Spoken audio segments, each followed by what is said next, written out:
Darkblade Ascent. This game has a parry, so it makes it into parry review. I have to double check, but I think this is the first third-person game that I review that has a parry. There's a reason for that, and I'll explain why later on. So this game has an exclusive parry button. You cannot block, you can only parry. Note that I have not updated this game yet, and in this older version that I'm playing, when you parry, it costs like 30 something stamina. But in the current version of the game, the latest version, it only costs like 20 something stamina to parry. So here you press the parry button, which is the left trigger at the last moment, and you will successfully parry. You can then counterattack, which deals more damage, or you can also push enemies back. From what I gather, you can only do the push back attack after a successful parry. So once you do push back enemies, if you want to do it again, you have to parry, successfully parry, if you want to do the pushback attack again. The way I would describe this game is like Blades of Fire, but if you like converted it to third person and it wasn't as good.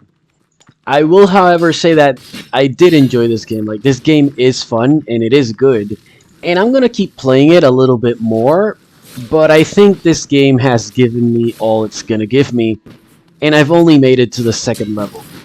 If you want to win at this game, just parry. Some more good news, you can deflect projectiles. All the projectiles that I've seen in this game are spells, so yeah, you can deflect spells, and I like that. The game is also a roguelite, so each time you clear an area, you get like a buff for like a skill or a weapon, or you get some sort of new perk or something.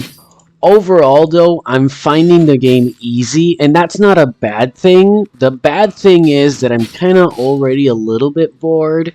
Again, as I previously said, I'm gonna keep playing the game a little bit more just to see what's up. But I think this is it. This is pretty much it. Like, this is the entire game. And I say that because, as I do with all games, I reviewed footage online. I went to YouTube and saw people play this game before I downloaded it. You know, to see what I'm getting myself into. And yeah, I enjoyed the game, but I don't know, I think I did everything that this game allows you to do. And also from what I saw in this game, I haven't even fought a boss yet. I don't know if this game even has bosses. I didn't research that deeply into it. But you know, I was in the second level and then I decided to just quit.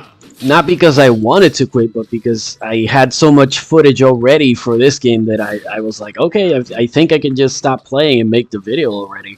And so here we are. So parry metric, 6 out of 10.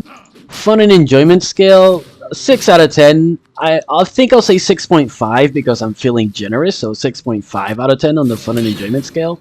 So let me get into the third-person game versus first-person game sort of thing. In a first-person game, unless you have a super high DPS mouse, it's kind of hard to look behind you, right? And turn 180 degrees and just completely look behind you. And that kind of messes with the parry. It almost defeats the purpose of playing a melee game that's first-person. Ideally, if you're playing like a melee game, you want to play it a third-person game, right? If you're using swords and stuff, yeah, make it third-person. You know, like Elden Ring. I don't know. Again, I bring up Blades of Fire. Great game. Look at that game. It's third-person. But I'm also not gonna get angry at the developers for trying something new. You know, it's fun to experiment and make like a first-person melee game, which is what this game is. But it's also the reason why I've put off for so long playing first-person parry games on this channel. It's a whole different thing. It's not like a cardinal sin or anything, but it just, I mean, you do it yourself. Experiment. Run this experiment yourself. Play a third-person melee game that has parry, like Lies of P or something, and then play a first-person one, and you tell me. It's a huge difference. Like, the experience, it's just... First-person games lend themselves to being shooter games. Look at Portal. Sure, you know, maybe Portal isn't like Call of Duty, but it's a first-person game, and you shoot portals into walls, you know, you shoot. First-person games are about shooting stuff. Whereas, as soon as you put a sword into the mix, I know there's games like Chivalry, and other medieval games that are like first person and they're melee games where you can use swords and spears and such, it just doesn't translate as well.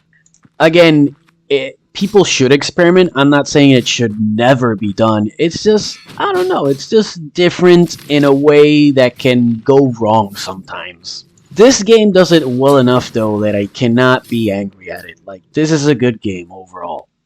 It is also, however, not a great game, so I kind of give it a 6 out of 10 in its total rating.